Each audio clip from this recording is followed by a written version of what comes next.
ನೋಡಿ ಬೋಂಡ ಮಾಡ್ತಾಯಿದ್ದೀನಿ. ಈರುಳ್ಳಿನೆಲ್ಲ ಹಚ್ಚಿಟ್ಕೊಂಡಿದ್ದೀನಿ. ಅದಕ್ಕೆ ಕೊತ್ತಂಬರಿ ಸೊಪ್ಪು ಕರ್ಬೇವಿನ ಸೊಪ್ಪೆಲ್ಲ ಹಾಕ್ಕೊಂಡಿದ್ದೀನಿ. ಇವಾಗ ಜೀರಿಗೆ ಕೂಡ ಹಾಕ್ತಾಯಿದ್ದೀನಿ. ಇವಾಗ ಖಾರದ ಪುಡಿಯನ್ನು ಹಾಕ್ಕೊಳ್ತಾ ಇದ್ದೀನಿ. ನೋಡಿ ಖಾರದ ಪುಡಿಯನ್ನು ಹಾಕ್ಕೊಳ್ತಾ ಇದ್ದೀನಿ. ಸ್ವಲ್ಪ ಅಕ್ಕಿ ಹಿಟ್ಟನ್ನು ಹಾಕ್ಕೊಳ್ತಾ ಇದ್ದೀನಿ. ಎಲ್ಲನೂ ಚೆನ್ನಾಗಿ ಕಲಿಸ್ಕೊಳ್ಬೇಕು. ನೀರು ಹಾಕ್ಕೊಳ್ಳೋ ಆಗಿಲ್ಲ. ಇವಾಗ ನಾನು ಕಡಲೆ ಹಿಟ್ಟನ್ನು ಹಾಕ್ಕೊಳ್ತಾ ಇದ್ದೀನಿ.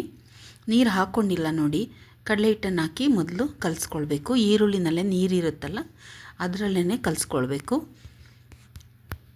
ಇದನ್ನೆಲ್ಲ ಚೆನ್ನಾಗಿ ನೀಟಾಗಿ ಕಲಿಸ್ಕೊಂಡು ಬೇಕಾದರೆ 1 ಸ್ಪೂನಷ್ಟು ನೀರನ್ನು ಅದಕ್ಕೆ ಹಾಕ್ಕೊಳ್ಬೇಕು ಅಷ್ಟೇ. ಇವಾಗ ಇನ್ನೂ ಒಂದು ಸ್ವಲ್ಪ ಕಡಲೆ ಹಿಟ್ಟನ್ನು ಹಾಕ್ಕೊಳ್ತಾ ಇದ್ದೀನಿ. ಅದಕ್ಕೊಂದು ಸ್ವಲ್ಪ ಕಾದೆಣ್ಣೆ ಕೂಡ ಹಾಕ್ಕೊಳ್ತೀನಿ. ಇವಾಗ ಚೆನ್ನಾಗಿ ಕಲಿಸ್ಬೇಕಷ್ಟೇ. ಈರುಳ್ಳಿ ನೀರಲ್ಲೇ ಅದನ್ನು ಚೆನ್ನಾಗಿ ಮಿಕ್ಸ್ ಮಾಡ್ಕೊಳ್ಬೇಕು.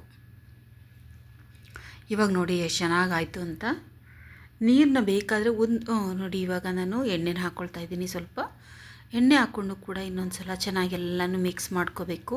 ಮಿಕ್ಸ್ ಮಾಡೋದ್ರಲ್ಲೇ ಇರುತ್ತೆ ಅದು. ಈರುಳ್ಳಿ ಮೇಲೆಲ್ಲ ಹಿಟ್ಟು ಚೆನ್ನಾಗಿ ಕೋಟಿಂಗ್ ಆಗಬೇಕು.